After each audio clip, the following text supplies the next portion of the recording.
Pro Ball Spark. You want good words? Data languager. Talk real sports with a real man. Come after me! I'm a man! I'm 40! And now, here's the be-all, end-all, know-it-all of high school, college, and pro sports. Aaron Skinny Count with the Skinny on Sports. We're talking about practice, man. I'm the MVP. Good Garrison Financial Friday out there, Western Oklahoma. Welcome to the Skinny on Sports. Right here on 98.1 FM, the Sports Animal. Glad to have you along for the next hour. Scotty G in the house, riding shotgun where Jared would normally be sitting. This is it's not a good Garrison Financial Friday. It's a great Garrison Financial Friday. Why is it so great, Why Scott? is it so great? Well, I would have said because the U.S. is playing in the World Cup, and hopefully if they win today, they're in, but I really don't care. I never would have dreamed I'd say that because all I want to do is watch my man Ryder Cowan. That's all I want to do. That's literally the first thing on the rundown is rank your excitement levels for USA Soccer, OU Baseball at the College World Series, and Ryder Cowan. Yeah, I can tell you what's last. I was yesterday, I got a text, and it's too much soccer talk. Now who said that? And I said, if you don't like Was today. Roper? Nope, it was Gino. Denny Gino, Yeah. there you go. I said, if you don't like today, you're going to hate tomorrow with Yeah, Scott. no doubt. Little did we know. Yeah. At that point yesterday, what was going to happen at Shinnecock and Ryder Cowan. Still in the top 10 at the moment, tied for 8th. He's one over par today. He birdied number 5 to go 1 under, which was 3 under total, and in a tie for second. He bogeyed number 8, and he bogeyed number 11. So he's 1 over par total today, 1 under par for the golf tournament, tied 8th so far there at Shinnecock Hills. At the moment, he is the cut line. If it happened right now, cut line is 2 over. Top 60 in ties, which would be exactly 60 players. And he would be one of 3 amateurs to make the cut. But Miles Russell, Jackson Coyven have not even teed off yet. They both shot 2 over yesterday.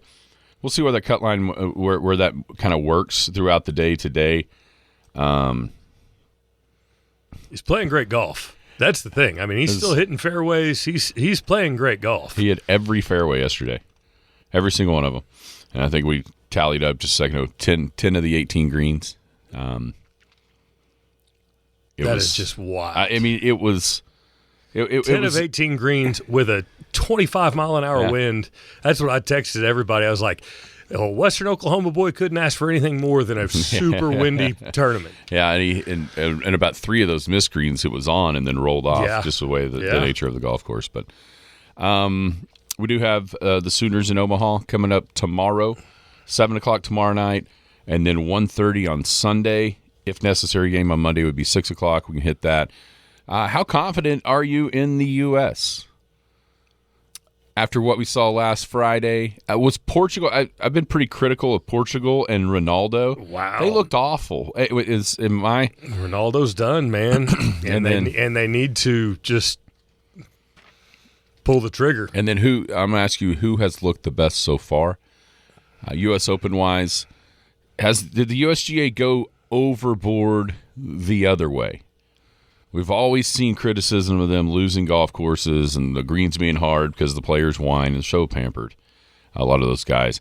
Especially with Shinnecock. And with what happened in 2018 at Shinnecock with Phil hitting the ball, still moving on the green and all the controversy there, did they go overboard the other way? With what the wind was supposed to be? Yeah, it was windy. I don't know that it got to the levels that pre-tournament everybody was scared of. Will the course rebound and get tougher over the weekend? And are we kind of getting cheated by the softness of what a U.S. Open's supposed to be at Shinnecock Hills? And then, of course, ranking our excitement levels for Ryder, for soccer, and for baseball. 225-9698 is the phone or the text line. That is 225-9698. Give us a call, shoot us a text.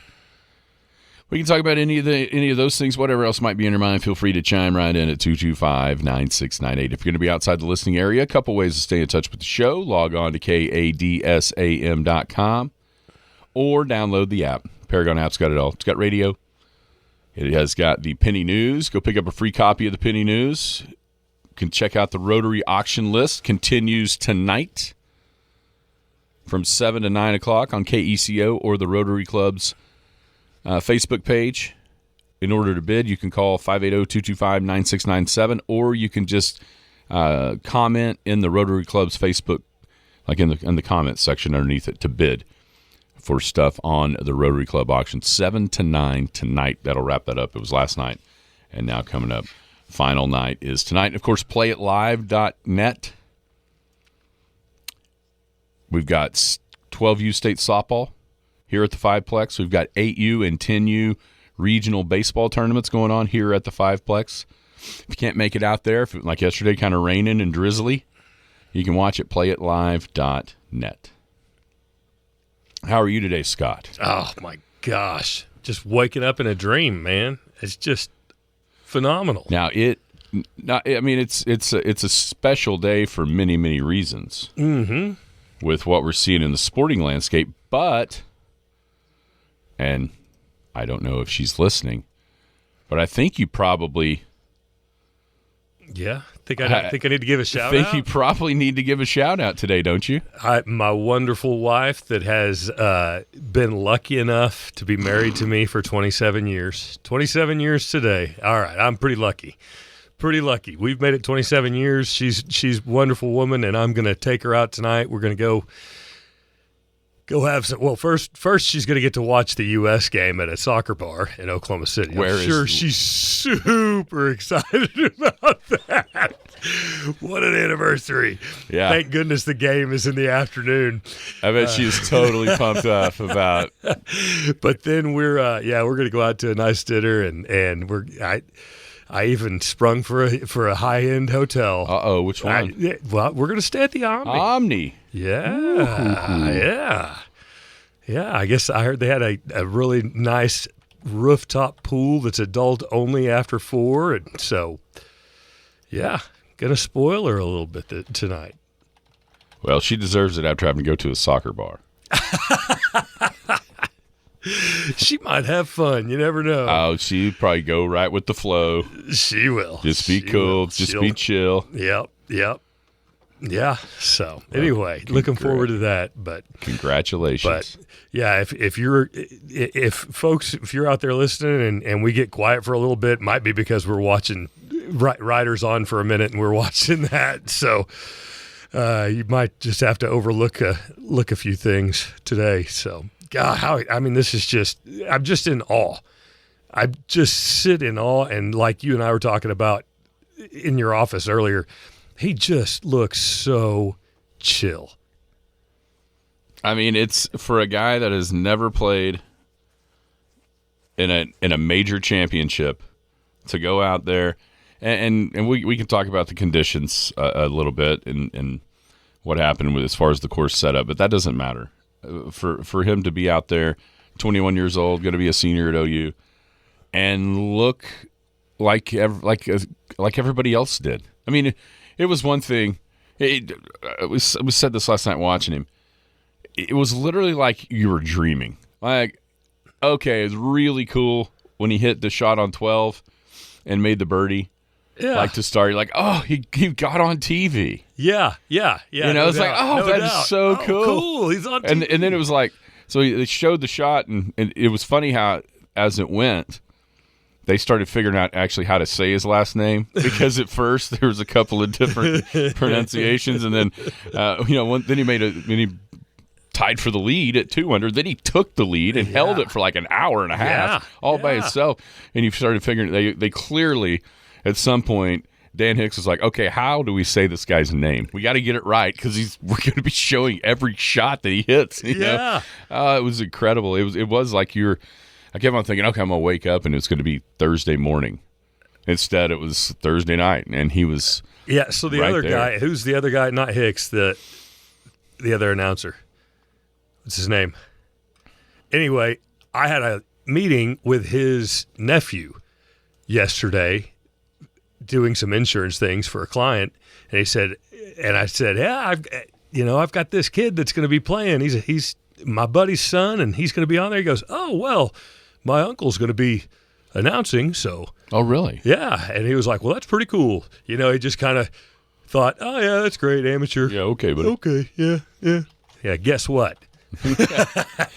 Yeah, and then all of a sudden, so Ann walked in at the club where a bunch of us are watching it, which shocked me because I was scared to death. So throughout the college season, I would I would kind of see how he was doing at different tournaments, and then especially the regionals out there in Corvallis, Oregon, where in that last round he had birdied number 12, and I'm like, holy cow, he is just killing them. He had a 5-shot lead, and then things went south. Yeah, and there were some choice words back to me on text. And so yesterday, I took a picture of him tied for the lead, and then when he's sold leader, took a picture of my computer screen at the time. This is so cool. And I was not ever. I was trying to decide if I wasn't going to text her till Sunday after the tournament was over, or after the round. Anyway, she came in and watched the last, I don't know, 6 or 7 holes as it went, which was pretty cool experience. But yeah, the guy is just. It's amazing how ready a lot of these guys are coming out of college. Ben James was up on the top was up at the top of the leaderboard for a lot of the day yesterday. He's playing his second pro event. He just got done at Virginia. You got Jackson Coyven, who is playing his last event as an amateur, number 1 amateur in the world. He shot 2 over. Last summer. He played really well in a few of the PGA Tour events here and there. And then what Ryder's doing, it's incredible to see just how prepared these guys are at such a young age coming out of college. And they didn't even show half of his round, and half of his round that they did show, I counted twice that he put it within 2 or 3 inches of the hole that they just died on him. And so close to having 2 or 3 more strokes. And that shot out of the rough yesterday, when the announcers were just they were just wowed by it. I can't remember which hole that was. He was in the rough, shot it out. They were talking about it. They said it's going to be a miracle if he can get to the green. Well, he not only does he get on the green, he's got a 10-foot putt and saves par, and it's just a beautiful thing to watch. Just a beautiful thing to watch. Yeah, and it was just going into the week. He was already a winner, just qualifying to get to go play in the U.S. Open, and then you thought, okay. What if he made the cut? Yeah, maybe you should talk about that. We know people that have worked their entire lives to qualify for the U.S. Open. Oh, yeah, there's tons of them. Great golfers. Yeah. Great golfers. And so, like you say, he was a winner to qualify. Yeah, and then once he gets there, you're thinking, okay, can he make the cut? How cool would that be if he made the cut? And then you're watching him. I'm like you. I was like, oh, he's on TV. Yeah. That's all. I was like, sweet. We get to see his shot. We get to see him hit a shot. And then you're kind of mad because the putt was during the playing through. They just, they're showing commercials on one side and him in the little box. You're like, oh, man, he shorted him. Not getting to talk about him making the birdie. And then next thing you know, when the coverage changed, we had our neighborhood text. It's like, how do we watch? I was like, you better get to a TV because you're about to see every shot he hits. Yeah. Because he's leading the U.S. Open. Well, I was in the office and saw that he was tied for the lead, and I was like, yeah, I'm done. There was no work going to get done after I saw that. So I went to the house and settled in, man. Yeah, question about the qualifying process. So you go through local qualifying first. And then if you make it through local qualifying, you end up in sectional qualifying, which is the final qualifying rounds, which was a week ago Monday. And that's is not at nice golf courses. Not at it's top tier, incredibly difficult golf courses. Yeah, a bunch of them are. And so, and that's that's where you start seeing in the sectional qualifying is where you start seeing a bunch of the pros that aren't already qualified. Yeah.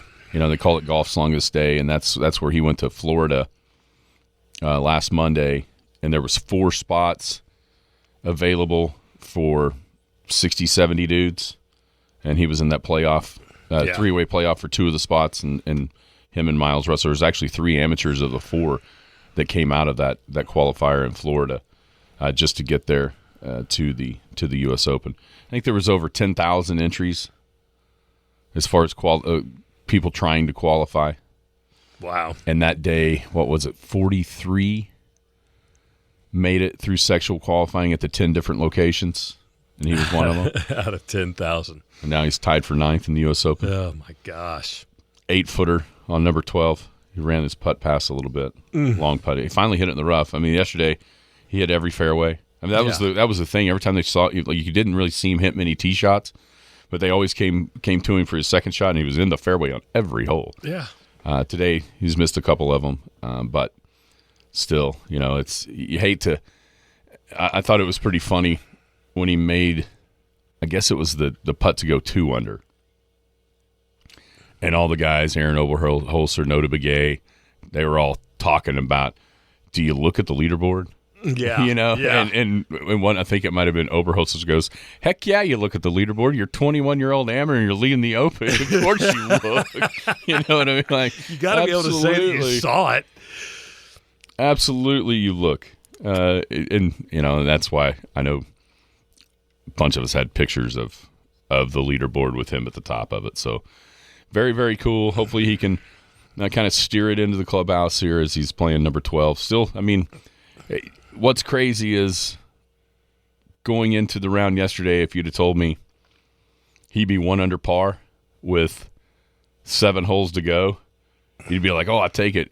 And there's part of me that's a little disappointed that he's not like 3 or 4 under. You know what I mean? It's like the expectation level, right? Yeah. After watching him yesterday, I'm like, all right, man, what's going on here? And the expectations have maybe grown a little bit out of control, but it's just incredibly cool. Yeah, to watch. What he's doing as far as the golf tournament goes. I didn't even goes, see who he's paired up with today. It's same people, William Mao, and Henny Duplessis. William Mao has actually passed him. William Mao was 3 under today, and then Henny Duplessis is going to miss the cut. He was like 7 or 8 over, or something like that. William Mao 3 under par.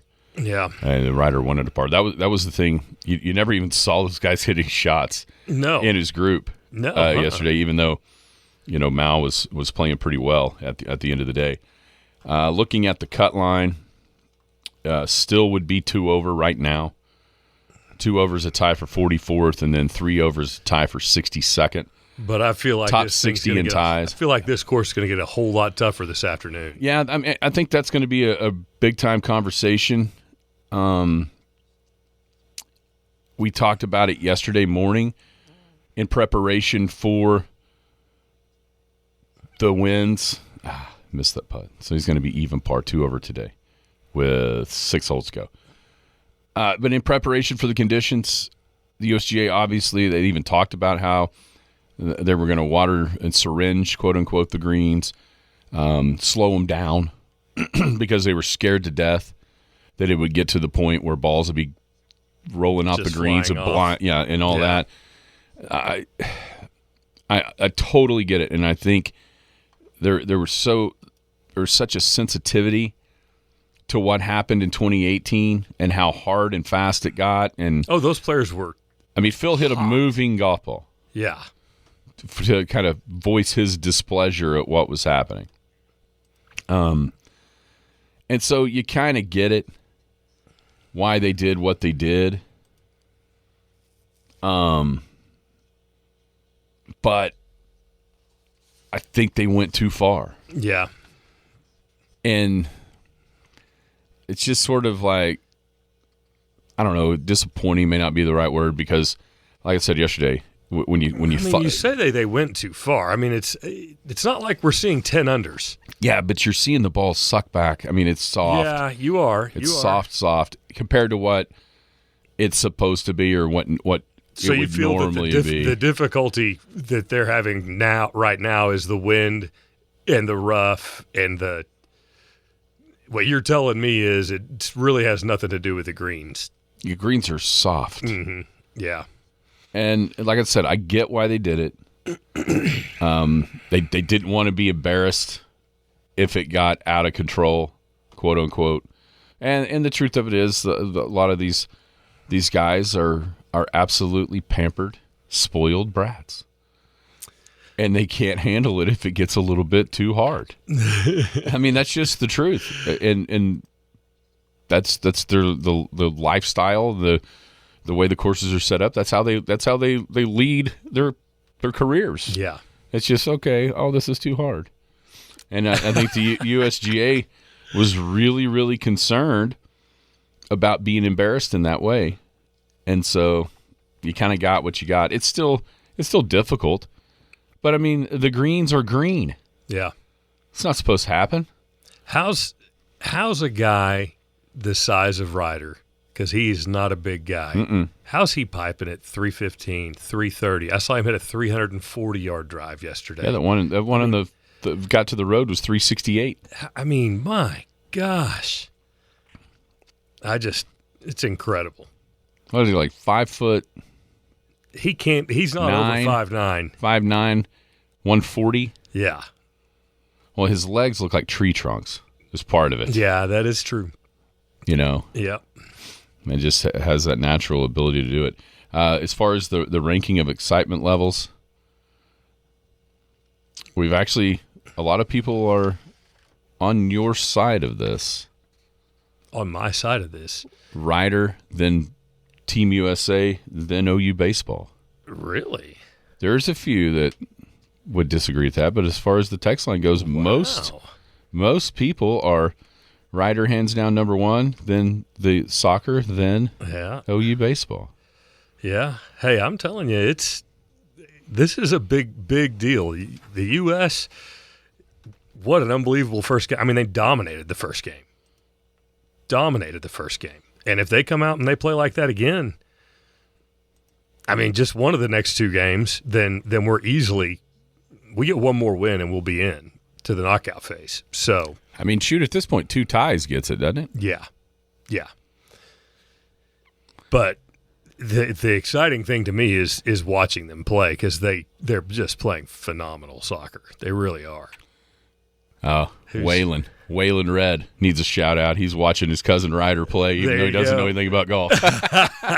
Doesn't know anything about golf. Waylon and Willa May. Can't believe Willa May's not have a picture. But what's up, Waylon? Enjoy watching cousin Ryder. It's I mean, and a lot. Hopefully not, but you know, it could be like literally a once in a lifetime experience. Yeah, hopefully it's the beginning. Hopefully just lifetime. the beginning. Hopefully just the beginning. All right, we're going to take a break. I want to talk about the soccer a little bit. All right, we can do it.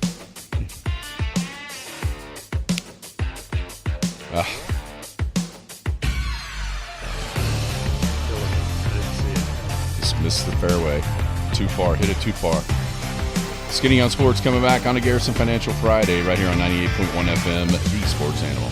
Hello, my name is Scott Garrison. You may remember me as Scott the Barber, or just as Ron and Carla's son. I've been involved in our community since opening Scott's Barbershop on the southeast corner of 3rd and Main in 1998. Now I'm back in the same building as Garrison Financial. I started investing in my 20s. I invested through the dot-com crash and the Great Recession. I started caring for other people's money in 2018, and I truly enjoy sitting down with my clients, understanding their wants and needs, as well as what keeps them up at night. Whether my friends just want me to invest a little of their savings or want me to work with their tax and legal professionals to strive towards optimal efficiency, we can do it all. I believe communication is key to helping my clients reach their goals. For if we are faithful over a few things, we shall be given more. Contact me at scott@soonerwealth.com. Securities offered through registered representatives of Cambridge Investment Research, Inc., a broker-dealer member FINRA and SIPC. Advisory services offered through Cambridge Investment Research Advisors, Inc., a registered investment advisor. Garrison Financial and Cambridge are not affiliated. This communication is strictly intended for individuals residing in the states of Colorado, Nevada, Oklahoma, and Texas. No offers may be made or accepted from any resident outside the specific states referenced. Cambridge does not offer tax and legal advice. twice. The Skinny on Sports.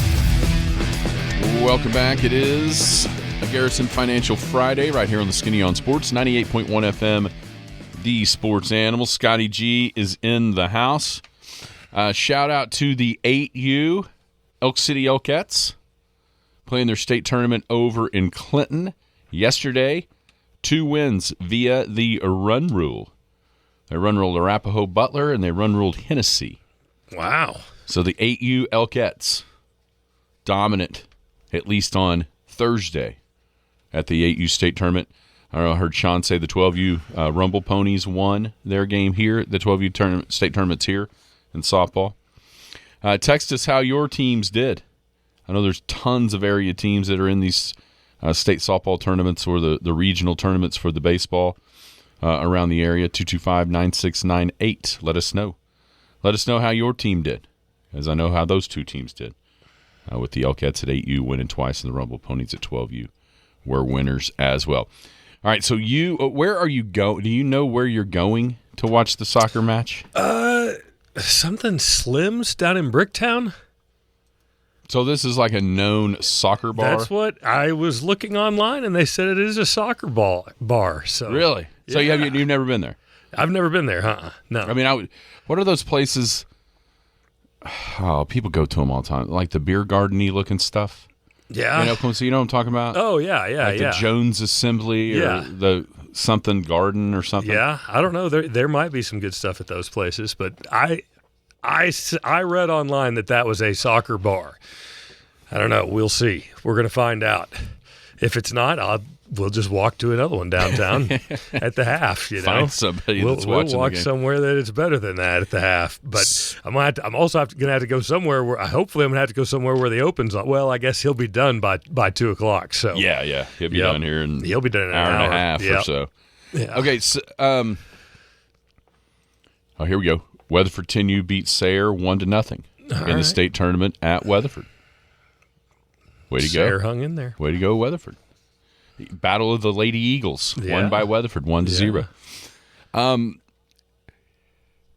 For years, I mean, starting with the World Cup in 1994, going to like the Women's World Cup with Brandy Roderick making the goal and taking off her shirt and all that, we've been led to believe that numerous different times, okay, this is the time where soccer takes off.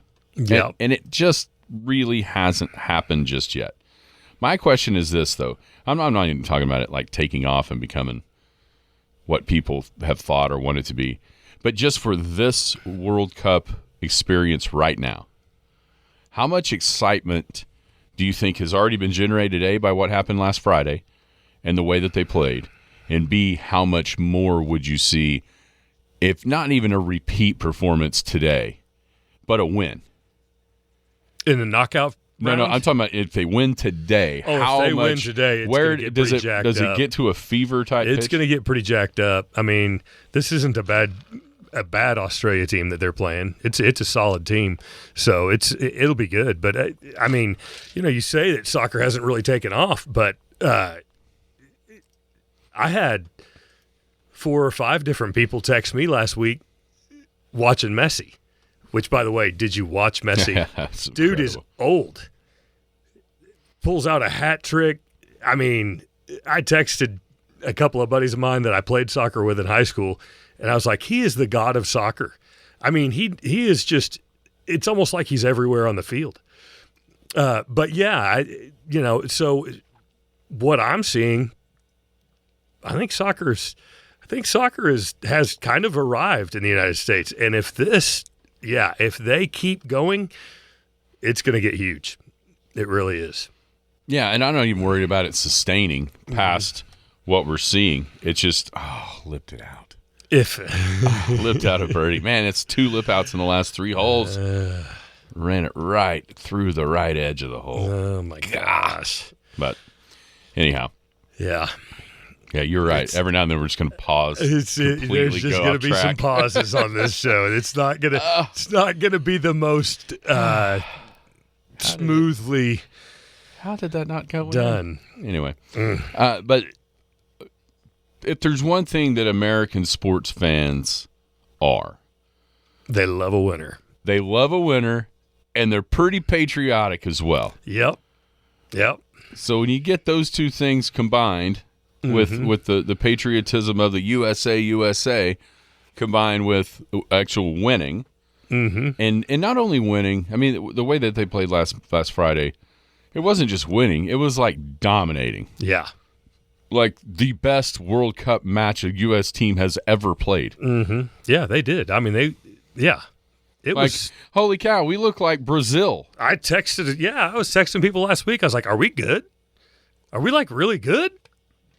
I mean, that's how we looked.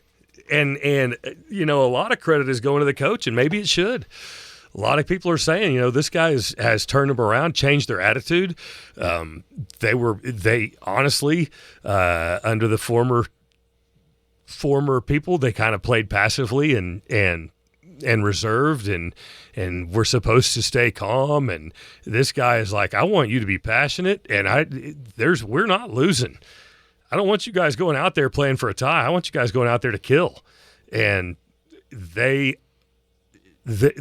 last goal from Gio Reyna, which first of all, as soon as Reyna gets into the game, Panama was trying to hammer him. Were you watching it? Mm-hmm. I mean, they were hammering him. It was, I can't believe that they didn't get several cards. They did get a yellow card once. And then when he bursts through the middle and scores that goal, I mean, you could see that they were out for blood. They weren't sitting on a 2-1 lead. They wanted to score again, and they wanted to dominate that game, and they did. It's exciting.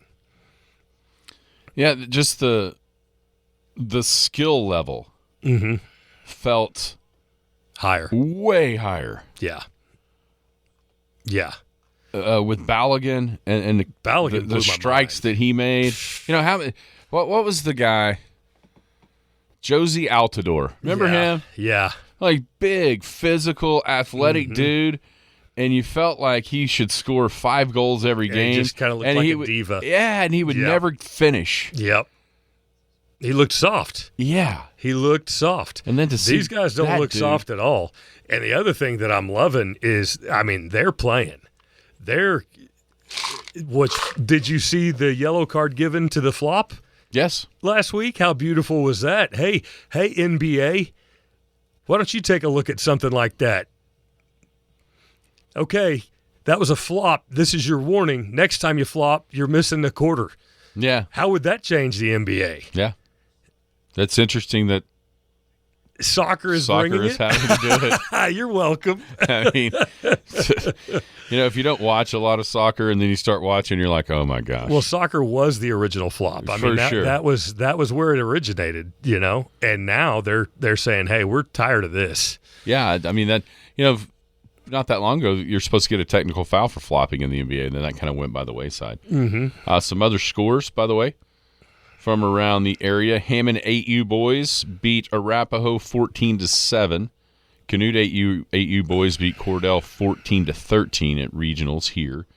And then Merritt 12U softball lost 5-4 to Laverne at the state tournament in Weatherford. They'll play at 12:30 today to keep their season going. This is great. Keep on texting us these scores. I looked on the OK Kids. I couldn't really find any. Sometimes they do, sometimes they don't. Update those. I couldn't really find any, so this is great to have those updates from everybody on the text line. Yeah. About the state softball tournaments. 12U here, 10U's in Weatherford, 8U is in Clinton, and then we have an 8U and a 10U regional baseball tournament. You mentioned Australia. 2-0 win over Turkey. I think that was one of the bigger upsets so far in the tournament. A lot of people like Turkey's chances to maybe win the group, even over the United States. And then Australia beats them 2-0. A lot of talk about how rough and tumble the Australians will be tonight. Australia's been talking a lot of trash.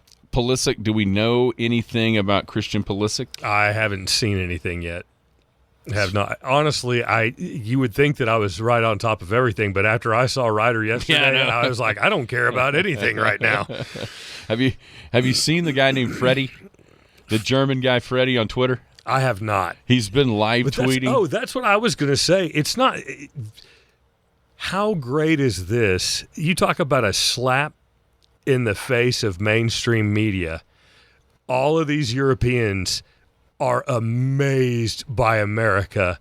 They love the American people. They're all they can't stop talking about how friendly everyone is, how awesome our country is, what a great time they're having in the United States of America.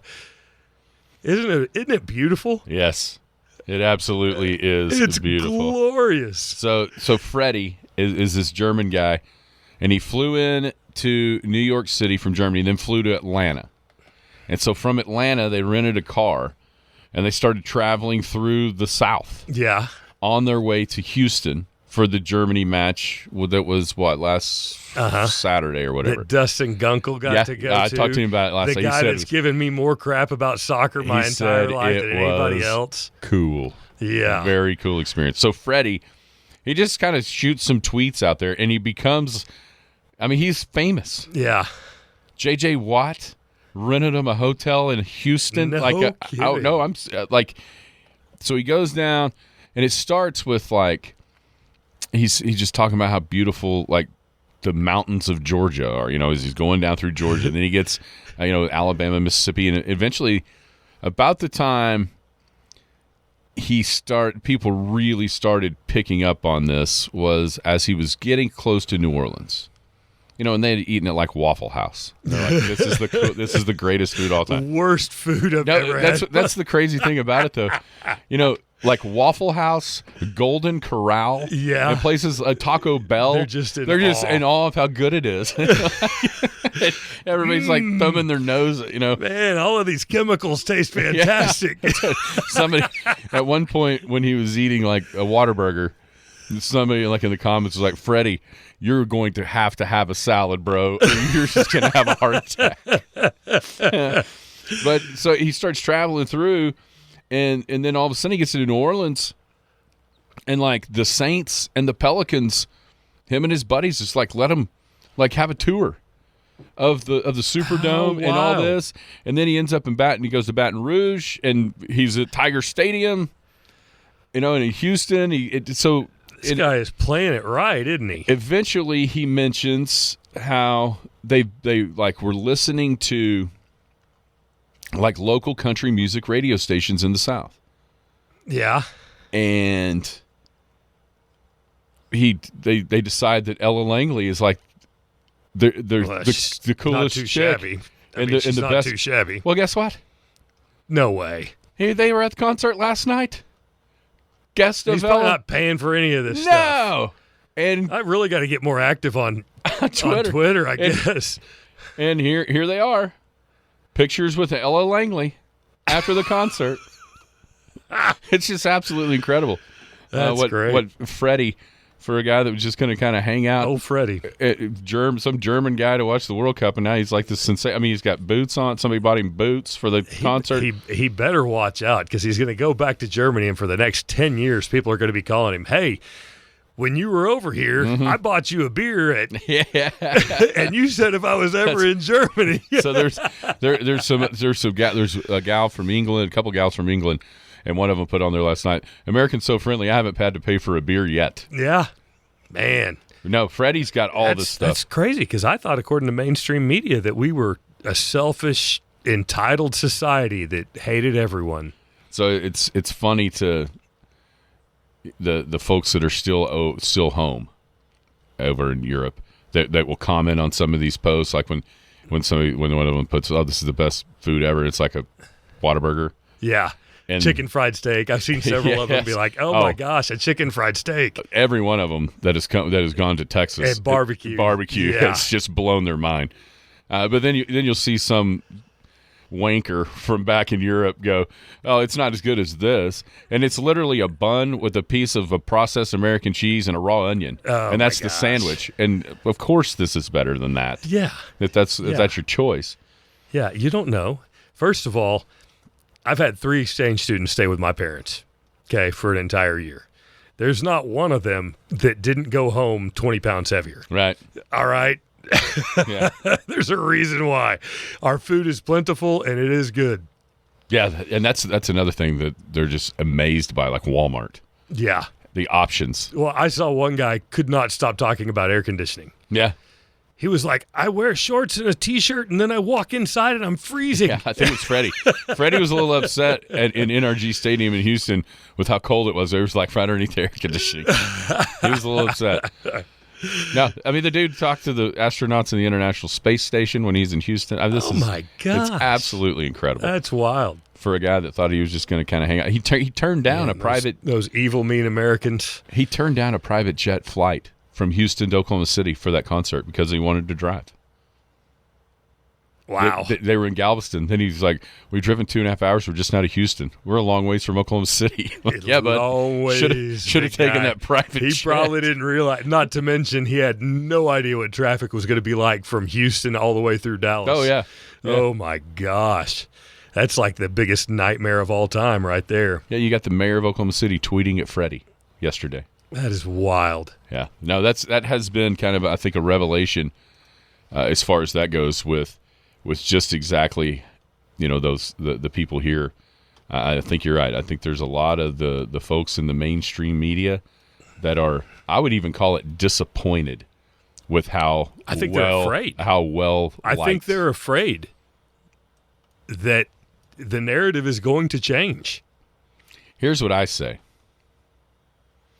All these people that are here that are loving America, you can stay and just ship a bunch of the ones that hate it here. The other ones out. They can go and see what it's really like. Idea. I think we should do that.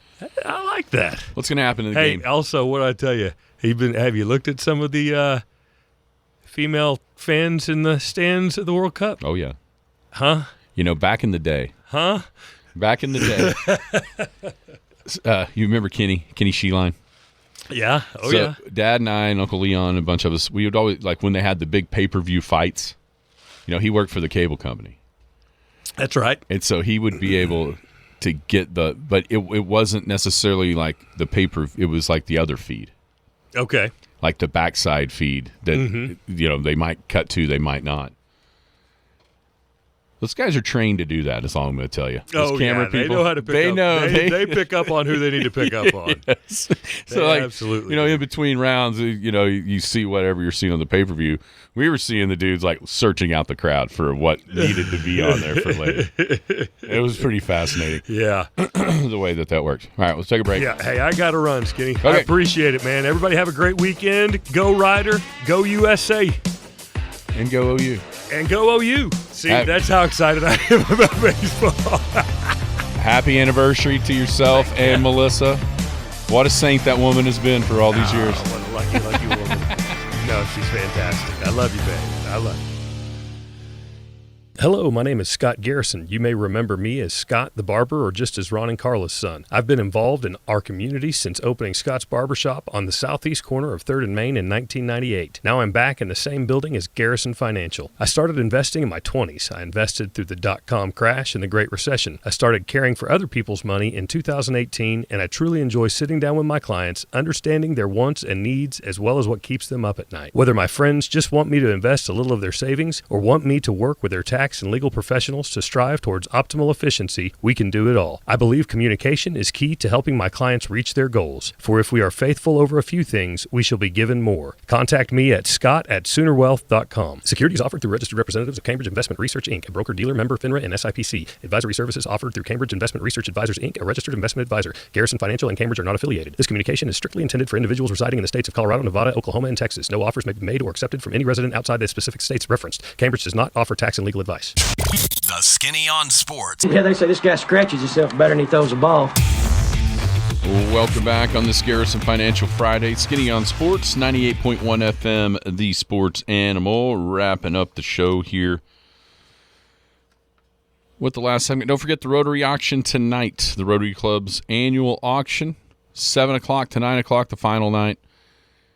You visit thepennynews.com to check out the auction items, the list of the auction items, thepennynews.com.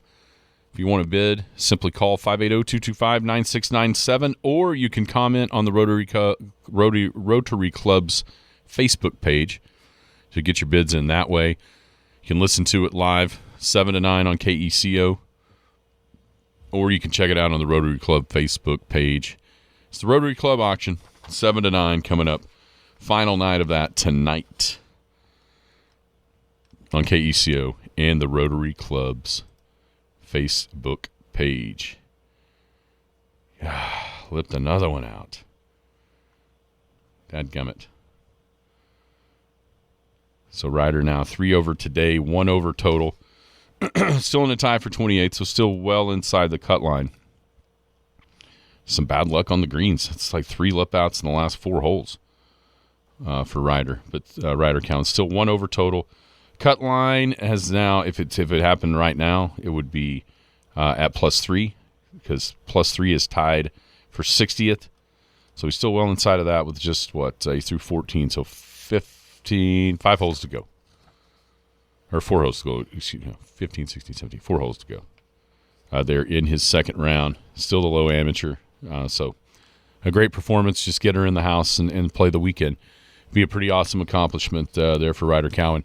We've got the U.S. coming up today at 2 o'clock in the World Cup, and then tomorrow the Oklahoma Sooners are in the championship series of the College World Series up in Omaha. They will play best 2 out of 3 against North Carolina.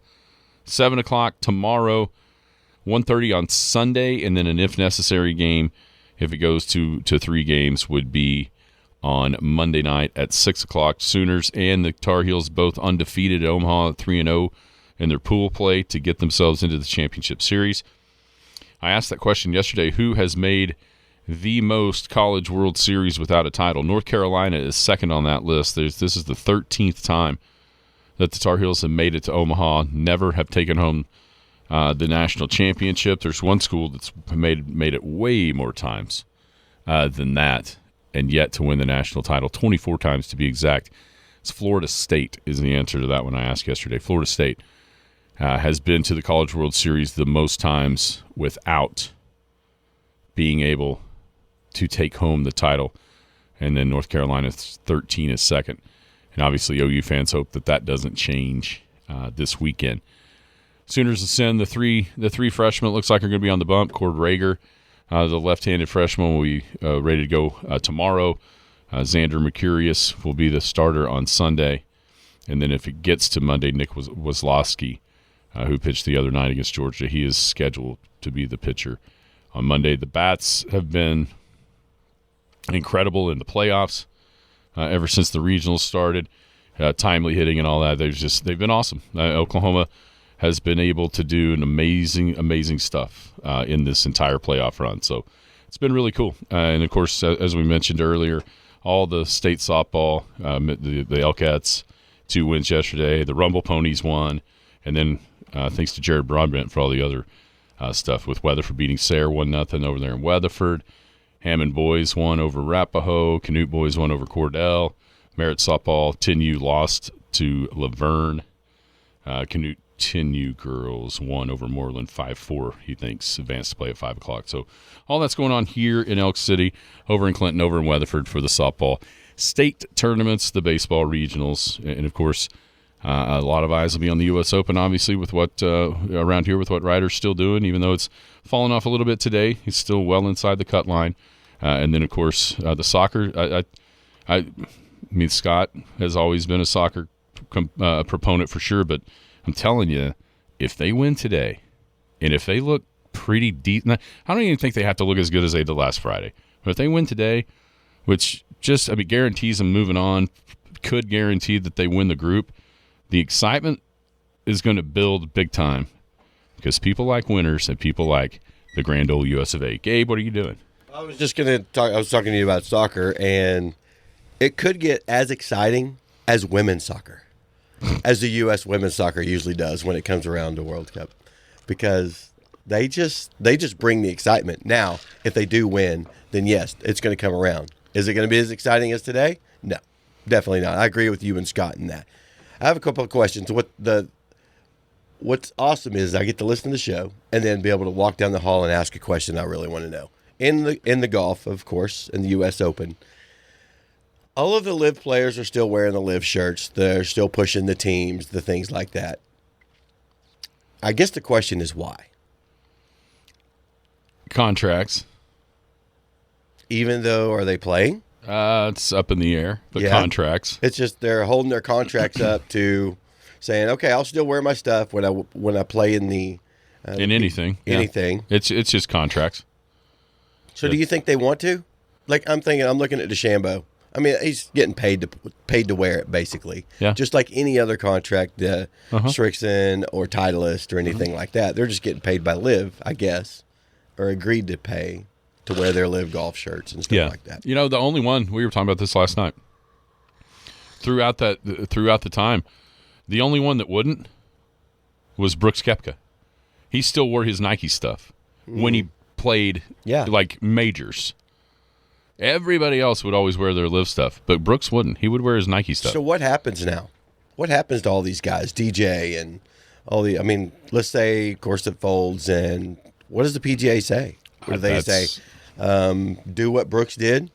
How was Brooks so ahead of the curve? Because he's willing to pay $5 million to do it.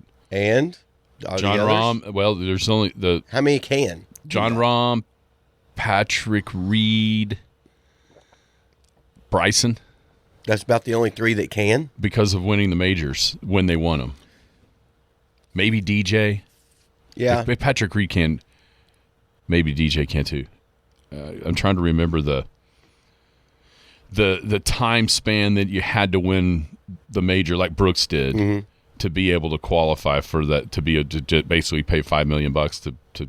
But here's the deal. I mean, Brooks is quote unquote on tour, but he's still having to qualify for all this stuff. Yeah. I mean, he's sitting around at those signature events. Yeah. Trying to, as an alternate, wondering if he's going to get to play or not. Now, Patrick Reed, he didn't have the option to do what Brooks did, but he's also gone on to the DP World Tour, won twice this year. So he's probably going to qualify to be a PGA Tour member that way. The question is, will the tour allow it? Well, they better pave a way, because if they don't do the same thing that they do with Brooks or let other players back in, Rahm and some of these players in a different manner, then Brooks is going to come back and go, I want some of my money back. Yeah. You got to set a standard of some sort, I would think. I mean, are they going to end up on the Corn Ferry Tour? Having I mean, I'm serious. That would be interesting. I'm serious. That would suck to be on the Corn Ferry no Tour. Kidding. And on the hell's John Rahm doing here? But what about the rumors of all of the? What would you think of having golf teams in different states, like we do on college level, on pro level? I think it's just a gimmick. Is it? I think so. Do you think anybody would go for that? If they what all if would Taylor with Gooch money. and those guys are your Oklahoma guys, and they're playing on golf courses around the U.S.? Would you be for Nebraska or would you be for Oklahoma? You would be for Oklahoma, of course you would. They're your guys, right? Yeah, I get. I mean, I don't know. I don't know how people would. I think people would grasp on to their own people. I mean, they do it with the Thunder. It's a pro team. Yeah, I just think it's so much different because you're so used to rooting for players. Mm-hmm. But I mean, it's a gimmick that could work. We need to get her in the clubhouse. Just going to tell you right now, we need to get her in the clubhouse. Cut line, 3 over. Ryder 1 over in a bunker. In the bunker, he's bunkered at the 15th. 1 over? 1 over par total, 3 over today. Still low amateur, still all that. But just needs to get her in the clubhouse. Get this up and down out of the bunker, maybe make a birdie coming in. Like I said, it's still cool. It's unbelievable. It's still cool. Me and Aaron were sitting in in his office yesterday. Both of us had our cameras up, video, and it ain't like we could have took a video and sent it to each other. We both had to video it. It was amazing how many people at the golf course had done the same thing we had. Had pictures of the scoreboard. The scoreboard. And what's funny is like some other people that have no idea about golf will walk in and go, "Hey man, what's going on? What are you guys geeking out on?" And JC walked in and was like, Ryder Cowan's in the U.S. Open. He's leading it. Is he winning it? Who's that? Is he going to win it? Who's that? He's got like 67 holes to go. He didn't know who it was because he doesn't follow golf, and he wasn't here while Ryder was here during Elk City to just for him for his sake. So don't give him too much trouble. Oh, I'm not going to. Great stuff. Come on. Get this up and down. We're wrapping up Garrison Financial Friday. What time are you going to Clinton? What time's the games today? They've moved everything back 2 hours because of the rain last night. So 6 o'clock tonight. 6 o'clock for the 8U Elkettes. Yes. 8U Elkettes. Coach Pitch State. So there we go. Killing it. Everybody have a wonderful weekend. We'll be back to talk about it all on Monday. Jared will be back. We'll get a full Sphere review from Jared Atha out in Vegas. Oh, who's he seeing at this? Kenny Chesney. Oh, at his the wife, Sphere. Allie's favorite. Oh, yeah. I mean, she would divorce him in a second. I know that for a fact. You've been listening to the Skinny on Sports podcast with Aaron Cow. Be sure to hit that subscribe button to get alerts of when the latest podcast is available. Thanks for listening. That ball is blistered